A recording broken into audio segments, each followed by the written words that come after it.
राज्यभरामध्ये उन्हाळ्याच्या तडाख्यात सध्या त्रस्त असलेल्या नागरिकांना अवकाळी पावसाने काहीसा दिलासा दिलाय.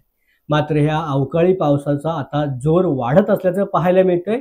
कोकणासह महाराष्ट्रातील विविध ठिकाणी सध्या अवकाळी पावसाच्या दमदार सरी कोसळत असल्याचं पाहायला मिळतंय. 19 मे पासून राज्यात पावसाचं आगमन झालं असून पुढील आठवडाभर मुसळधार पावसाचा अंदाज आता हवामान खात्याने वर्तवलाय. विशेषतः कोकण आणि घाट परिसरामध्ये पावसाचा जोर अधिक असणार आहे. किनारपट्टी भागात जोरदार वाऱ्यांची शक्यता वर्तवण्यात येत असून नागरिकांनी सतर्क राहण्याचे आवाहन देखील करण्यात आले.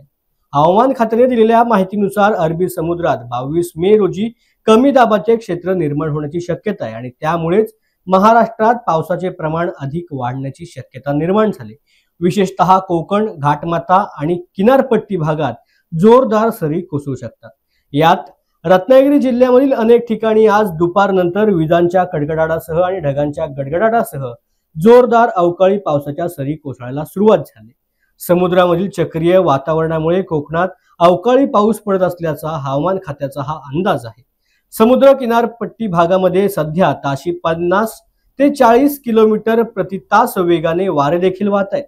तर सांगलीच्या इस्लामपूर परिसरामध्ये वादळी वाऱ्यासह मुसळधार पावसाने सुरुवात केली.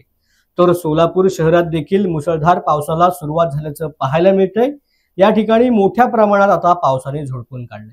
तसेच मुंबई आणि पुण्यामधील विविध भागामध्ये पावसाच्या हलक्या सरी कोसळत असल्याचं पाहायला मिळतंय. यंदा अवकाळी पावसाचा जोर हा पुण्यामध्ये मोठ्या प्रमाणात पाहायला मिळालाय. मात्र आता उन्हामुळे त्रस्त असलेल्या नागरिकांना या अवकाळी पावसाने काहीसा दिलासा दिल्याचं मात्र बोललं जातंय.